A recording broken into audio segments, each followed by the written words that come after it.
господине, кај бевте додека беше? Дома на трети кат. И седев на телевизија, гледав телевизија и кога задарма од денеш, тоа и некоја торзија како да имаше, цела зграда се вртеше и бајги дугишко траеше, не беше кратко. И жената рече бегај сите да бегаме, сите луѓе со мали деца и они гледаме на Многу беше обивен, мислам. Ке се враќате дома? Ке се враќаме, ке ќе одиме. Сега е ден, убаво е. Јас се имам магистар сум на сеизмологија. И тие се Гаревски рече дека може да има мали автершокови. Ама ова како да беше сега бифор шок. Сабајле у 7 што беше. Да, а ова предупредувачки за овој поголемиот. Така е. Тоа Гаревски треба да го каже.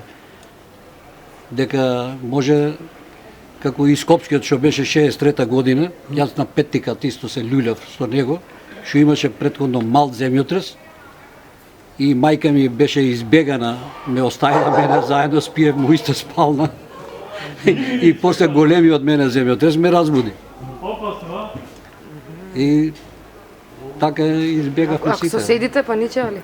Имаше ли некој? Па сите се, ова беше превише дека тука дека беше гужва до сега. Еве јас во куќа живеев. Бев подлегната.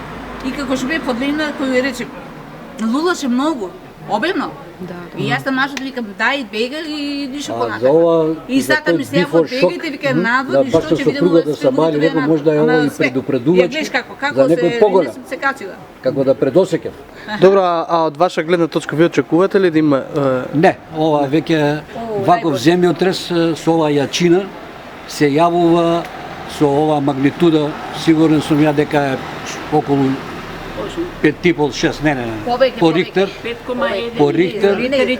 на 50 години може да се јави. А ова што ја рече Гаревски, со таа магнитуда 4, таа се јавува на 10 години, таков земјотрес.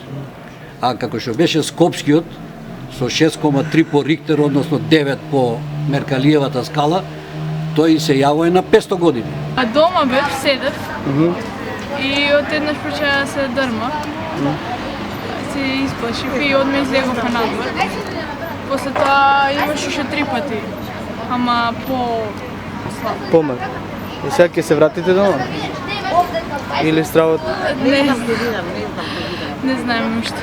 Може ќе одиме во куќата на баба ми таму, пише по сигурно.